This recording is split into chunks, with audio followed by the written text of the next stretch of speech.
میں تمہیں بتانا چاہتا ہوں کہ مجھے 30 دن کی جبری چھٹی پر بھیجا جا رہا ہے، بلکہ مجھے تو قید کر دیا جائے گا۔ میں یہ چاہتا ہوں کہ میرا کام تم سنبھال لو، یہ اچھا موقع ہے، اس سے فائدہ اٹھاؤ اور نفع کماؤ، لیکن رمضان کے مہینے میں تم جو کچھ بھی کرو مجھے اس سے آگاہ رکھنا۔ ہمارے درمیان معاہدہ ہونا چاہیے کہ ہم رمضان کے مہینے میں دنیا بھر کے مسلمانوں کو غفلت میں ڈالے رکھیں گے تاکہ وہ نیکی اور عبادت سے دور رہیں، اس طرح وہ خسارے میں رہیں گے۔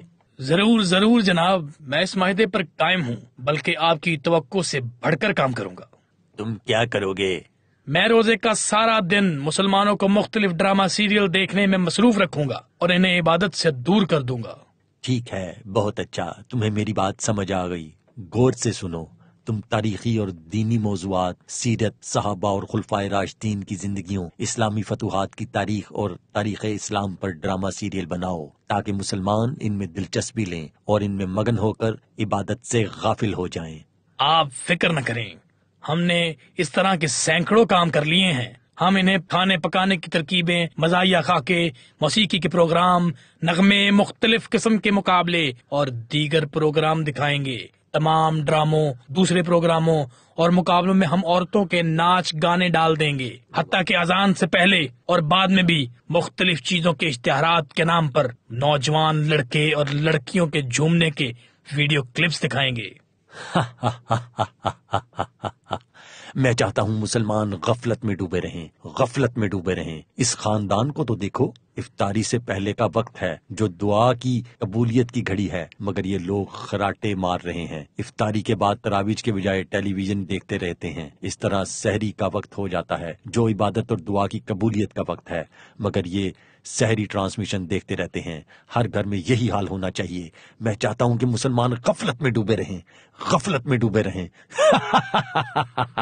آپ مجھے موقع تو دیں، آپ بس مطمئن ہو جائیں، میں آپ کی کمی محسوس ہونے نہیں دوں گا۔ ہم ایسے پروگرام دکھائیں گے کہ نوجوان لڑکے اور لڑکیاں ٹیلی ویژن اسکرین سے چمٹے ہی رہیں۔ میری بات سنو، میں تمہیں کھلی چھٹی دے رہا ہوں۔ رمضان کا مہینہ سال میں ایک ہی دفعہ آتا ہے اور یہ موقع تبھی ملتا ہے۔ جو کچھ کر سکتے ہو کر لو۔ دیکھو، میں نے مسلمانوں کو قرآن کریم سے دور کر کے انہیں سوشل میڈیا پر الجھا دیا ہے۔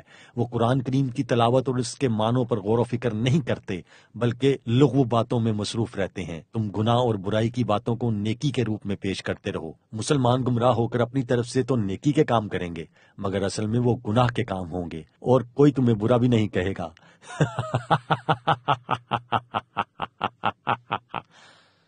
جب حساب کتاب کا فیصلہ ہو چکے گا تو شیطان کہے گا جو وعدہ خدا نے تم سے کیا تھا وہ تو سچا تھا، اور جو وعدہ میں نے تم سے کیا تھا وہ جھوٹا تھا، اور میرا تم پر کسی طرح کا زور نہیں تھا۔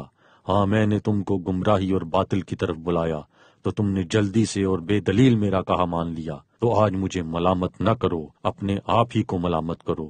نہ میں تمہاری فریاد رسی کر سکتا ہوں اور نہ تم میری فریاد رسی کر سکتے ہو۔ میں اس بات سے انکار کرتا ہوں کہ تم پہلے مجھے شریک بناتے تھے۔ بے شک جو ظالم ہیں ان کے لیے درد دینے والا عذاب ہے۔